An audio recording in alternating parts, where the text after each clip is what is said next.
चलिए चलिए। Hello guys, कबीरा classes में आप सबका स्वागत है। आज हम कल जो टॉपिक हम पढ़ाए थे महमूद गजनवी, उसका पहला पार्ट आपको हमने बताया था और बहुत विधिवत चर्चा हुई थी। आज उसी का दूसरा पार्ट लेकर आएंगे। यह दूसरे पार्ट में है कि महमूद गजनवी का भारत पर आक्रमण, अर्थात महमूद गजनवी ने भारत पर आक्रमण किया जो 1000 ईस्वी से 1027 ईस्वी तक किया। इलियट ने यह कहा है कि वह जो आक्रमण किया 1000 से 1027 अवधि के बीच में, वह भारत पर आक्रमण किया और लगभग वह 17 बार भारत पर आक्रमण किया और लगभग 17वीं बार उसने विजय प्राप्त की। लगभग वह भारत के पूरे भूभाग को रौंद डाला।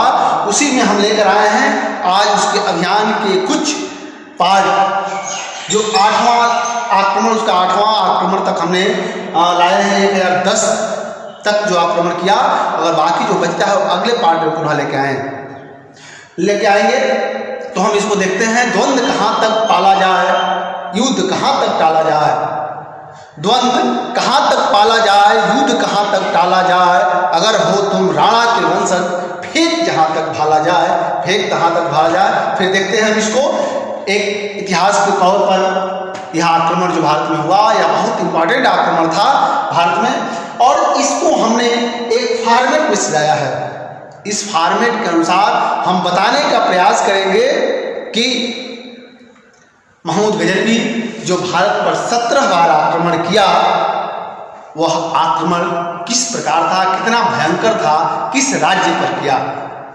इससे पहले मेरे दोस्तों, अगर आपने चैनल को सब्सक्राइब नहीं किया है तो प्लीज चैनल को सब्सक्राइब कर लें, बेल आइकन को दबाएं, लाइक कर दें, जिससे कि हमें भी एक उत्साह मिले कि हम अच्छे से अच्छा करके और एक अच्छे वीडियो आपके पास भेजें जो आपके हित में हो, आपके लिए बहुत इंपॉर्टेंट हो।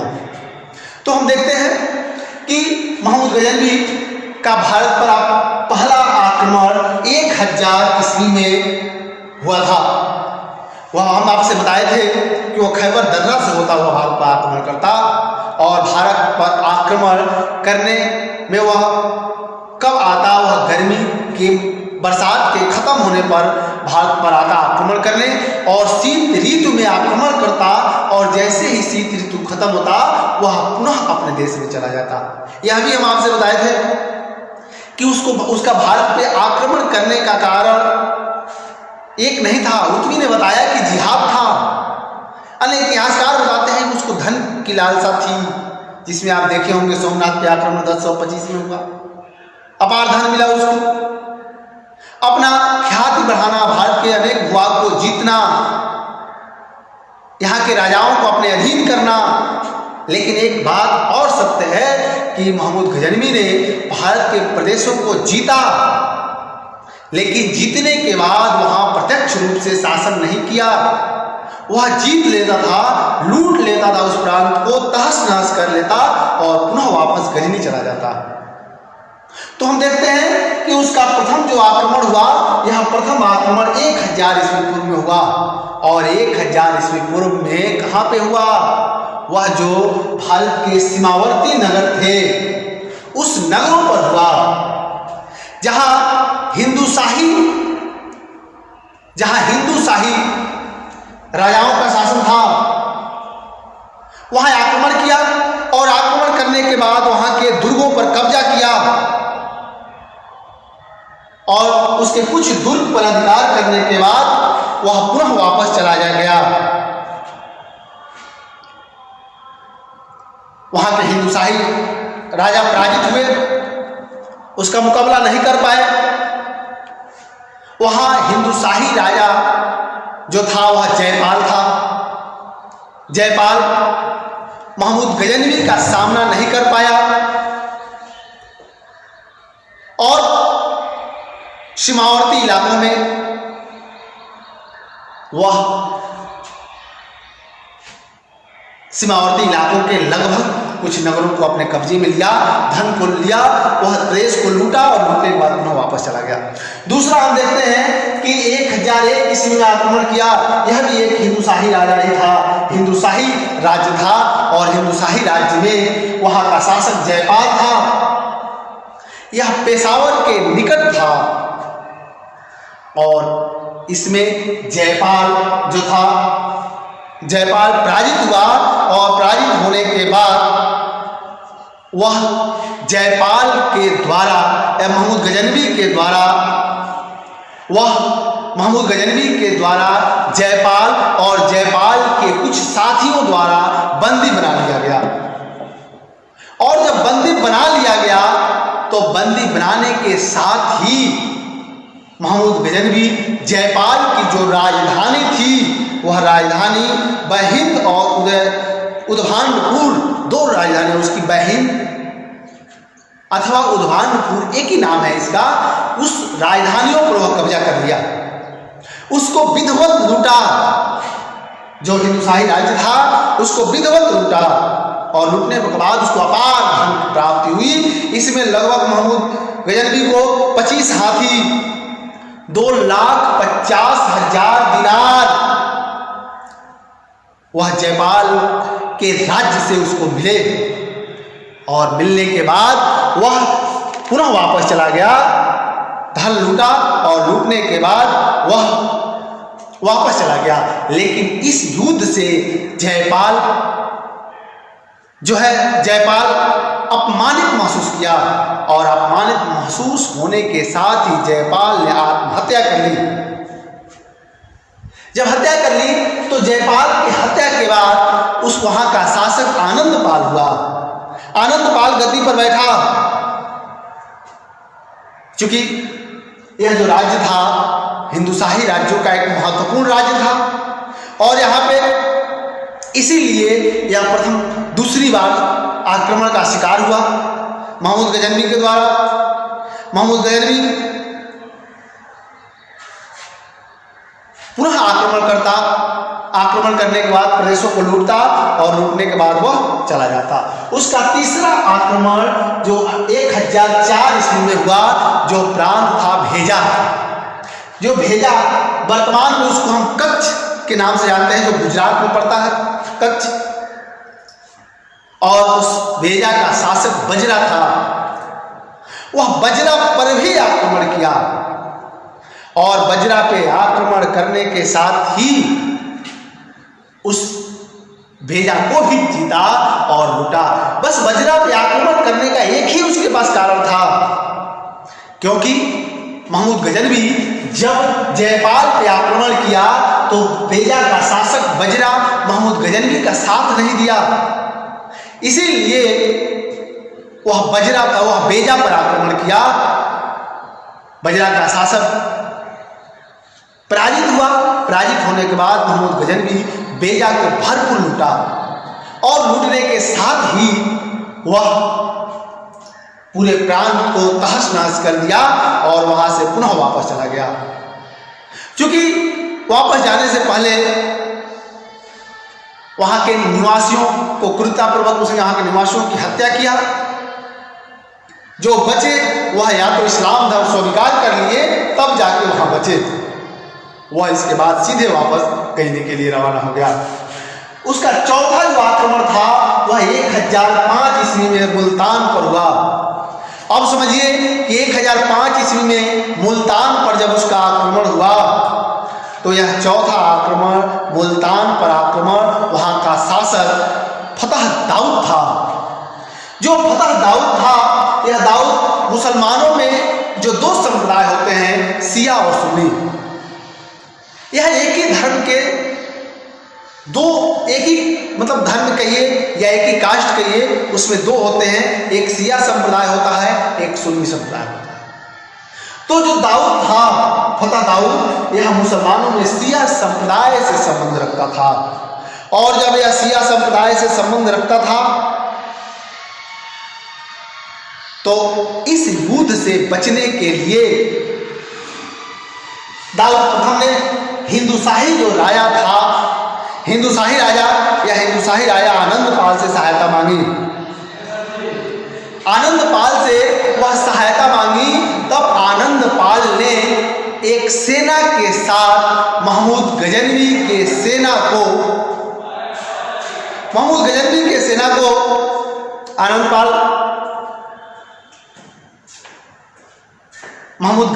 सेना को भेरा नामक जगह पर उसको रोकने का प्रयास किया, लेकिन आनंदपाल सफल नहीं हो सका। वह पराजित हुआ। पराजित होने के बाद वह वापस वहां से भगा तथा वह मुल्तान पर आक्रमण किया और दाऊद फतह पराजित होने के बाद संधि हुई और इस संधि में दाऊद फतह ने महमूद गजनवी को 20,000 दिरहम प्रति वर्ष देने का वादा किया। अर्थात वह उस संधि के अनुसार इन्हें प्रति वर्ष वो 20,000 दिरहम देना था। मुल्तान पर लगभग अप्रत्यक्ष रूप से या प्रत्यक्ष रूप से महमूद गजनवी का अधिकार हो गया और वहां पे जो दाऊद फतह को वहां की गद्दी से हटा दिया और गद्दी से हटाने के बाद महमूद ने सुखपाल को मुल्तान का शासक बनाया। और जब वह मुल्तान का शासक बने तो जो सुखपाल था वो आनंदपाल जो भेरा नामक जगह पर इसको रोकने का प्रयास किया था महमूद गजनवी को, उसी का पुत्र था सुखपाल गद्दी पर जब बैठा तो वह हिंदू धर्म को त्याग दिया और हिंदू धर्म त्यागने के साथ ही वह इस्लाम धर्म ग्रहण करके मुसलमान बन गया और मुसलमान बनने के साथ ही वह शासन करने लगा। लेकिन जैसे ही महमूद गजनवी भारत से गजनी के लिए प्रस्थान किया, वह गजनी गया तो वह सुखपाल उस धर्म को त्याग दिया और पुनः हिंदू बन के वह शासन करने लगा। लेकिन ध्यान दीजिए कि वह महमूद गजनवी जो सुखपाल को बैठाया था, उसको जैसे ही खबर मिली कि सुखपाल ने इस्लाम धर्म को त्याग दिया है और वह पुनः हिंदू बन गया है, तो इसी संदर्भ में उसका 5वां आक्रमण हुआ और 5वां आक्रमण ही हुआ सुखपाल को दंड देने के लिए। 5वां आक्रमण सुखपाल को दंड देने के लिए हुआ। वह पुनः मुल्तान पे आक्रमण किया। सुखपाल पराजित हुआ और पराजित होने के बाद उसने पुनः इस्लाम महमूद गजनवी की अधीनता को स्वीकार कर लिया। इस्लाम धर्म की उन्होंने स्वीकार कर लिया। लेकिन उसके बाद भी महमूद गजनवी उसे बख्शा नहीं, उसे गिरफ्तार कर लिया और गिरफ्तार करने के बाद उसे बंदीगिरी में डाल दिया गया। तो देखिए, यह चौथा आक्रमण का ही कारण था। 5वां आक्रमण अर्थात 1005 में ही 5वां आक्रमण हुआ था, जो सुखपाल को दंड देने के लिए महमूद गजनवी ने आक्रमण किया, क्योंकि वह हिंदू से मुसलमान बना। पुनः गजनी जाने के बाद वह मुसलमान से हिंदू बन गया। उसको सजा देने के लिए उसको आक्रमण हुआ और उसे बंदी बना के बंदीगिरी में डाल दिया गया। इसका जो छठा आक्रमण था, 6वां आक्रमण जो था 1008 ईस्वी में। मित्रों ध्यान दीजिए, यह इतिहास है। अगर थोड़ी भी मन आपका विचलित हुआ तो शायद एक पॉइंट आप मिस कर जाएंगे, क्योंकि यह भूलता उतना ही तेजी से है जितना तेजी से याद होता है। इसीलिए मन और दिमाग दोनों लगा के बैठिए और चलते हम उसके छठा आक्रमण पर 1008 ईस्वी में, जो आनंदपाल के खिलाफ था, जो पंजाब का शासक भी था। जिस समय आनंदपाल गद्दी पर बैठा, पंजाब की जिस समय गद्दी पर बैठा, पंजाब की स्थिति अत्यंत दयनीय थी। पंजाब एकदम कंगाली से जूझ रहा था। दक्षिण में उसकी राज्य मुल्तान से लगते थे मुल्तान सीमाओं से दक्षिण में उसके राज्य लगते थे। और मुल्तान के साथ ही इनकी कुछ सीमाएं अमीरों से टकराती थीं, और जब यह टकराती थीं तब उनकी कुछ सीमाएं भाटिया सहित झेलम के पश्चिमी किनारों पर जाकर लगता था। अर्थात हम कह सकते हैं कि जो छठा आक्रमण था पंजाब की भौगोलिक परिदृश्य बहुत लंबे थे। उधर मुल्तान से टकराते, इधर झेलम नदी के किनारे तक, पश्चिमी किनारे पर तक टकराते। इसीलिए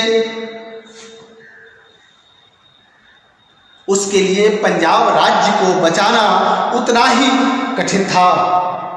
और वह उसका जो आक्रमण हुआ महमूद गजनवी का 8 में, तो जो आनंदपाल था यह बहुत वीरतापूर्वक महमूद गजनवी से लड़ा, लेकिन वीरतापूर्वक लड़ता हुआ यह पराजित हुआ। पराजित होने के उपरांत वह मुल्तान से भगा। वह भागने के बाद कुछ दिन तक वह जिंदा रहा, लेकिन अंत में उसकी मृत्यु हो गई। 1005 ईस्वी में मुल्तान पर आक्रमण के समय जो कारण था 1008 में, लेकिन 1000 इसलिए इस पर आक्रमण किया था। आप ध्यान दीजिए कि 1005 में जब मुल्तान पे आक्रमण किया था, उस समय आनंदपाल ने इसके भेरा नामक जगह पर इसके रास्ते को रोका और वहां इससे युद्ध हुआ था। इसी की सजा देने के लिए 1008 ईस्वी में पंजाब पर आक्रमण किया महमूद गजनवी ने, जहां का शासक आनंदपाल था। दूसरी बात देखिए कि छाछ के मैदान में यह दोनों सेनाएं टकराई, और यह छाछ के मैदान में युद्ध हुआ। उस युद्ध में चूंकि आनंदपाल पराजित हुआ, और जब आनंदपाल पराजित हुआ तो कारण था, चूंकि आनंदपाल राजपूतों का एक, जो राजपूत लोग थे, यह राजपूत लोगों की एक संघ बनाया हुआ था। इस राजपूतों में उज्जैन के परमार, ग्वालियर के कछवाहा, कालिंजर के कलचुरी, कनौज के राठौर, दिल्ली और अजमेर के चौहान राजाओं का एक संघ बना हुआ था। और इस संघ के माध्यम से वह चाहता था, आनंदपाल यह चाहा कि हम महमूद गजनवी को पराजित कर दें। लेकिन महमूद गजनवी की सेनाएं इतनी सख्त और इतने कुशल थी कि इतने राजाओं का एक समिति बनने के बाद भी ये राजा पराजित हो जाते हैं महमूद गजनवी से। अब अगला हम लेके चलते हैं 7वां आक्रमण 1009 ईस्वी में, जो कांगड़ा के पहाड़ी प्रदेश नगर कोट पर हुआ। कांगड़ा प्रांत था, उसका पहाड़ी एक प्रदेश नगर कोट था, वह कोट पर हुआ। चूंकि यह प्रांत छोटा था, यहां बहुत से धन एकत्रित हुए थे। मुल्तान पर आक्रमण के कारण, आक्रमण के बाद वह आनंदपाल ने पंजाब पे आक्रमण के बाद आनंदपाल को पराजित करने के बाद वह 67वां आक्रमण 1009 ईस्वी में कांगड़ा के पहाड़ी पर वह कोट नामक नगर पर किया। और चूंकि इस नगर पे करने के साथ ही वह नगर का शासक पराजित हुआ, और पराजित होने के बाद वह भाग गया। भागने के साथ ही यह प्रदेश पूर्ण रूप से खाली हो गया, जहां महमूद गजनवी ने पूर्ण रूप से इसको लूटा। और लूटने के साथ ही वहां कुछ हाथियों को भी पाया। वह कुछ हाथी लेकर भी अपने यहाँ गया। वहां ले जाने के बाद बहुत से धन इकट्ठा किया, क्योंकि इस पहाड़ी पर किसी भी प्रकार कोई भी राजा उसका सामना नहीं किया। क्योंकि अब मनमानी इस प्रदेश को लूटा, और लूटने के साथ ही वह पुनः दिल्ली वापस चला गया। आपका 8वां आक्रमण है 1010 ईस्वी में। 1010 ईस्वी में उसने मुल्तान पर पुनः आक्रमण किया, क्योंकि जो आप देखिए कि मुल्तान का एक शासक था फतह दाऊद। यह फतह दाऊद को यहाँ हटा के सुखपाल को बैठाया तो यह दाऊद विद्रोही हो गया था। जब दाऊद विद्रोही हो गया तो पुनः उसने मुल्तान पर अपना शासन स्थापित करने का प्रयास किया।